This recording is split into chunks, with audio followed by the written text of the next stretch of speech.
What's up, folks? This is Justin from Books, Bricks, and Boards. And if you're a regular viewer of the channel, you know that I am not a stranger to solo RPGs or solo board games. And today I'm going to talk about a system to solo. That system is Savage Worlds.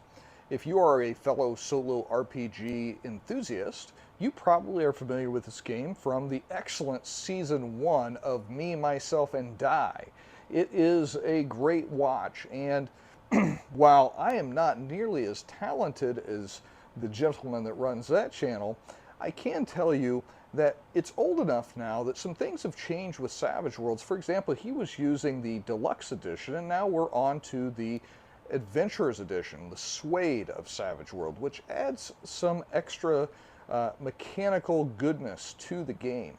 Also, there's been a lot of supplements released that would go right along with a solo experience.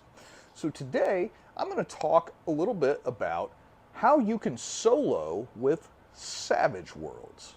Let's get into it. So I mentioned there's been some changes to the system since it was initially aired on Season 1 of Me, Myself, and Die. That's because Pinnacle has released the Suede Edition. That's the Savage Worlds Adventurers Edition of the game. This cleaned up some things. It got rid of the charisma stat, combined some skills, and then also separated some skills out in the knowledge area, rebalanced some edges, so on and so forth. This is the definitive version of Savage Worlds. This is a great book. You can do all the basic stuff that you would want for pretty much any genre right in this book. But also, since that time, they've released numerous settings, including Pathfinder for Savage Worlds. But today, I'm going to be talking a lot about Deadlands for Savage Worlds. Now, this is a big, chunky book, but that's okay because most of this is actually optional rules and setting-specific rules. The majority of what you need to know is held within just a few pages. So the simplicity of the core mechanics of this system is one of the things that makes it excellent for solo play. The main concepts are that there's wild cards and extras. The player characters are generally going to be wild cards. Well, they're always going to be wild cards. And NPCs are generally going to be extras. The biggest difference is that extras are going to usually die after 1 wound, and wild cards typically take 4 wounds to be incapacitated, and wild cards also get to roll a wild die. That is going to be a D6. They're always going to be able to choose whether to take the value on the wild die or the value from their trait. Typically, if they are resisting a test, they will roll an attribute die. If they are rolling to try to actively do something, they're going to roll a skill die. Those skill dice are going to be rated from D4 to D12, sometimes with some added bonuses after 12. And the target number is almost always 4. So if you're just excellent at shooting and you have a D10 in shooting, you would roll your D10, your D6, and hopefully one of those dice is going to come up as a 4. Now on top of that, dice also explode. The exploding is called acing in this system. So when that happens, you can get to very high numbers.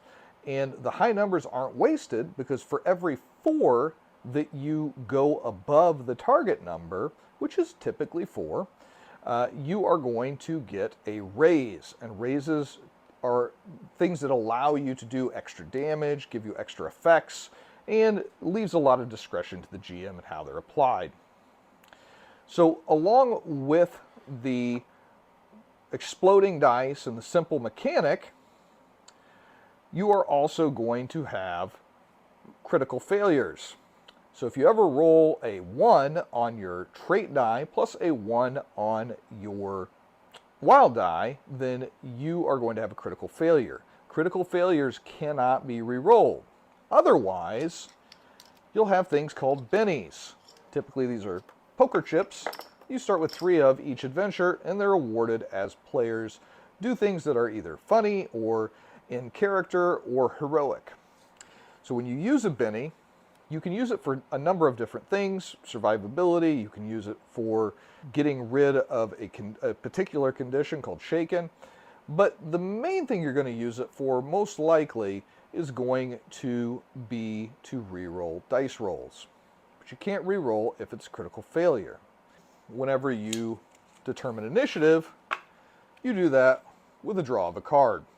The higher the card, the better the initiative. And you go in order of the cards that are dealt. If you get a joker, everybody gets a Benny, which is the resource that you use for rerolls, and you get to choose when you go.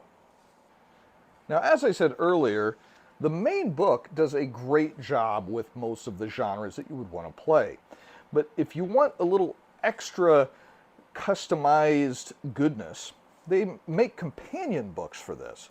You have to be careful because the editions of Savage Worlds are a little bit confusing. They don't use numbers, and they all sound kind of arbitrary. It's hard to tell which one's newer than the other. But you want to make sure that anything you get has the Adventure Edition logo. That's going to have this black Adventure Edition at the bottom of it. So far, the companions that have been released for this edition are the Superpowers Companion and also the Fantasy Companion. Now, you could use older edition books, but you'd have to do a little bit of conversion. When you get into the settings, you can get Old West, you can get Pathfinder for a more specific brand of fantasy. They also have settings for Rifts and East Texas University and Flash Gordon and a number of other settings. Savage Worlds does a great job of immersing you in all of these while keeping the mechanics very familiar. To give you an idea of how combat works, let's just do a little example for you. So we're going to say that this guy got the Jack, this guy got the Ace, and we're going to give me the Joker. So since I got a Joker, I'm going to get an extra Benny. Because I've got a Joker, I can interrupt or go before anybody else in the combat. So I can always move my pace, which my pace is 6, plus I can take my action. So if I wanted to stand where I was at and take a shot, I could do so. I would roll my skill die of D10 for shooting and the different colored D6, which is my wild die. I would roll this, I get a 4 and a 4, so I don't have much choice, but luckily, if I'm shooting someone, unless there is a range penalty or a cover penalty, a 4 is going to hit, because like most things, 4 is the target number for shooting. Now, let's say that I got a 6 on the wild die. Well, in that case, this would ace, meaning explode, so I'd roll again, and I'd add that to it. That would give me a 6 plus a 4, which is a 10. So with a 10, I am more than 4 above the target number of 4, so I would get a raise. When you're in combat, if you get a raise, you cause a wound. If you're fighting a standard enemy, not a wild card, 1 wound is all it takes. So you can probably tell that combat can get quite fast and furious, as the tagline goes for Savage Worlds, and you can lose enemies and friends very quickly. For example, in my game today, I had one particularly bad hombre that was rolling a D10 and a D8 for damage. He rolled a 9 on the D10 and an 8 on the D8. Since the 8 is the max on that die, it aced. He rolled a 4 the second time around for a total of 21. Now with a 21, comparing that to my toughness of 8, he beat my score by 13, which is 3 raises.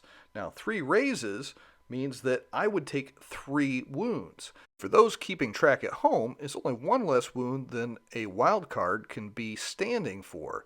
At the 4th, you're incapacitated. So just 1 or 2 good rolls here or there, and you can wind up without as many companions as you came into the adventure with. I did mention that I was playing a little bit of solo Deadlands earlier today myself, and that was with the Crater Lake Chronicles. This is actually a dedicated solo adventure. It comes in a nice hardback, and it retails for $24.99, but I was able to get mine for about 15 bucks. This has actually 3 separate interlocking adventures, and allows for your character to get a few advances as you play through them. They do play a bit like a choose your own adventure, but in a good way. This actually reminds me quite a bit of the Call of Cthulhu Alone Against the Flames adventure that came with their starter set in the way that it's set up. It's very well done, and I've greatly enjoyed my time with this product. Of course, if you watch my channel, you know that I always have to create my own custom solo kits. This isn't extremely custom, it's actually just a printout of something that's online, but I did add a little bit of identification to the binder it's going in. This is actually the Parts Per Million Savage Worlds Solo Game Guide. And this has some oracles in it, and it has a great way of soloing any of your Savage Worlds content. Now, this is a really nice complement to what is already in most of the Savage Worlds setting books. You see, they have random adventure creation tools with decks of cards, and they also have random encounters, again, just drawing from a deck of cards.